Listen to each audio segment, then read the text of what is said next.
Thank you, Madam Speaker. Time and again, and we'll probably hear it from the Parliamentary Secretary again tonight, we hear from the governing party that they're keen to move ahead with the Canada Disability Benefit. Yet once again in Budget 2023, the only money allocated was to continue designing the benefit. Nothing for the benefit itself, leaving people with disabilities living in legislated poverty. It's why a few weeks ago in question period, I reminded my colleagues in the governing party what it looks like when the federal government is serious about a new program. I gave the example of childcare. First came the funding, then agreements with provinces and territories, and then the legislation. I shared how it's the exact opposite of how it's transpired with the Canada Disability Benefit and how disappointed I was and still am that it again wasn't funded in Budget 2023, despite billions more being set aside to subsidize the oil and gas industry or even to put a car on the moon. I asked why we should trust that they're serious about the Canada Disability Benefit in light of this. So many of my constituents ask me this same question, and I'd like to share with you just one example of a constituent I recently spoke with, Barb, for whom the Canada Disability Benefit would change their life. Barb and I spoke in my community office just last Friday. I was told they wanted to discuss their advocacy for expanding medical assistance in dying to include mental health. We ended up talking for almost an hour. And what I learned over the course of our conversation is that first, Barb lives in legislated poverty, accessing the Ontario Disability Support Program, or ODSP for short. I learned that because of this, Barb has been unsheltered before and now is precariously housed. And I learned that Barb is keen for more mental health supports and, like me, is deeply disappointed the federal government hasn't funded the promised $4.5 billion Canada mental health transfer. And it's only in light of all of this that they are now advocating to be eligible for medical assistance in dying. Madam Speaker, I'll tell you what I told Barb last Friday afternoon, that I don't support medical assistance in dying for mental health, in part because I believe the federal government must do far more to support people who need it most. People just like them. And it pains me to know that there are so many people like Barb in my community and right across the country. People with disabilities who've been organizing and calling out for years for better. The federal government must listen to them, and they could start by funding the Canada Disability Benefit today. Failing this, they could at least introduce a disability emergency response benefit, similar to what was done in the pandemic as a stopgap measure. And so my questions to the Parliamentary Secretary tonight are twofold. First, if the federal government is continuing to delay bringing in the Canada Disability Benefit, will they at least bring in a disability emergency response benefit to be sure that people like Barb have the support they need in the meantime?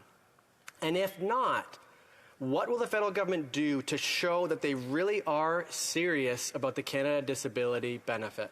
Thank you.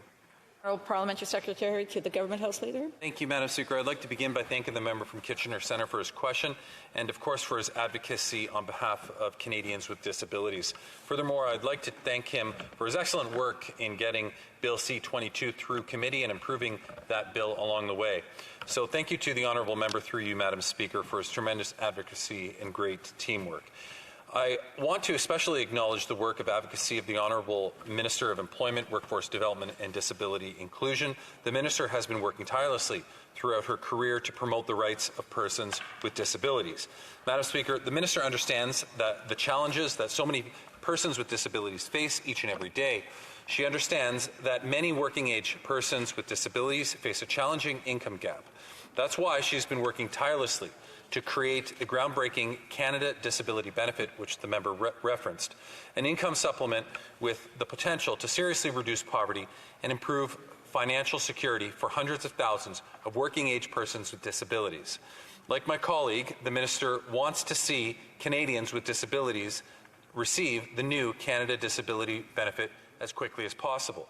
I remind the honourable member that, as set out in the legislation, details of the Canada Disability Benefit will be addressed in further regulations, including the benefit amount, eligible criteria, and other features. We will work out all of these details in consultation with our partners, including the disability community. And we will continue to work closely with the provinces and territories to ensure that the Canada Disability Benefit will align with the will align and complement services, benefits, and supports. I am pleased to report that conversations in this regard are going very well.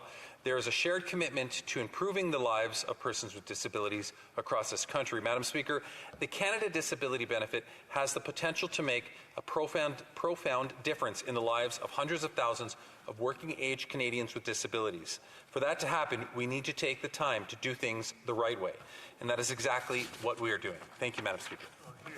The honourable member for Kitchener Centre. Thank you, Madam Speaker. The Parliamentary Secretary correctly pointed out that the disability community will be involved in the design of the disability benefit because they called for it. Throughout the process of C-22, they made clear the importance of that, and so I brought forward an amendment that will require the government to meaningfully engage the disability community in the regulation. But what remains true today is if they really were serious, they wouldn't wait for this whole process of regulations and everything else.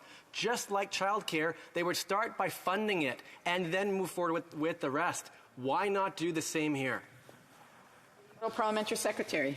Thank you, Madam Speaker. As I indicated to the member, the consultative process, which he understands and respects and agrees that needs to happen, needs to be done in a way that not just engages with the various different stakeholders, but indeed engages and aligns itself with the provincial delivery of similar services to Canadians with disabilities.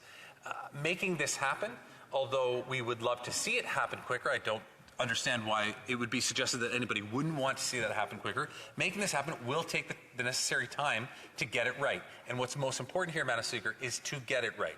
And that's what we plan to do, and that's why we're going through the process we are now, so that we can bring in those regulations and various different stipulations regarding the implementation of this benefit within as quickly as we can. Thank you, Madam